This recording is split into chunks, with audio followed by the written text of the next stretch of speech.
ijati yamoo abba ma ibsaattu ispoortii dalagaa jira. Akkam. Maali kaandaaraa keessa deemtanii olii gadi dhidhiitattaniif maali? This is sport. Jaarsa borcii qaban barbaadu naan hin jenne.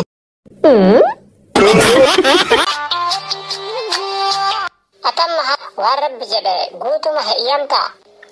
Waa takka waan rabbi jedhe guutuma isin eeyyama. Waa takka duubatti hin deebi'uun isiniin jedhe. Maasha Allah.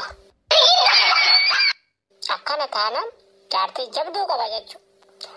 Hayyeemee gabaa hundaa jettee rabbi sodaadha kaani guutuma jette waa takka nan bifanne ati maasha Allah. Maa obboleettii takka hin dabalannere. Taabba moo sireen qaba taabba. Lakki obboleettii rabbi. Goddanyoonni kee hedduu jiran ka. Lakki obboleettii rabbi ta'a. Masaanuu jedhan san. Abbaan manaa kiyyaa har'anarraa gadi bahee jira ala jira.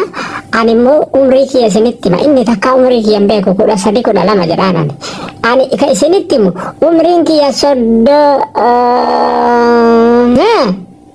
jadi ka. Soogiddan binne isin. Soogidda maali yoom natti dhaamti soogiddi kun darzaanan mana jira. Jedhi umri mahimoo hedduusan umriin jenne baran soogiddan bitanii isaan natu bitaa jechuu kiyya. Akkasi dubbiin naagalee jira jedhi soogidda qarshii 30 kana dhiise kagatiin gadhaana soogidda qarshii 23 kanneen bitadha maarre.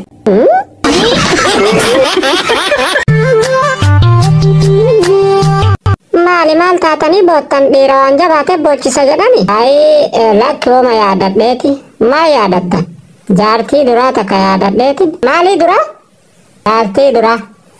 Akkas taanaan dhiigan boottaniire.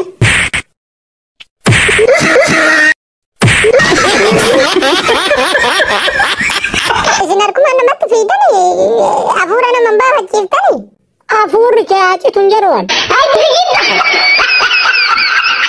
Kala sama kota pun ada ina kala. Funaan weessifimuu Eeyyee naaf himi haa. kaleessa barbaarsiisaan dachiinni naannooyitii jeemiga saniin akkamiin naannooyitii jee gaafadhame inni aaree jira fakkaatti oorutee sinjalaan naannooyitii naan jee. Duboo.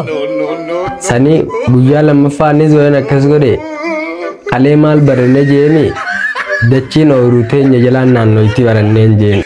Duboo. Itti barbaarsiisaan maatii fidi jeen aaree. Duboo amma maatii ni geessita. Maaliin godhareen maan geessa? Waan godhaan qabdu geesse haa.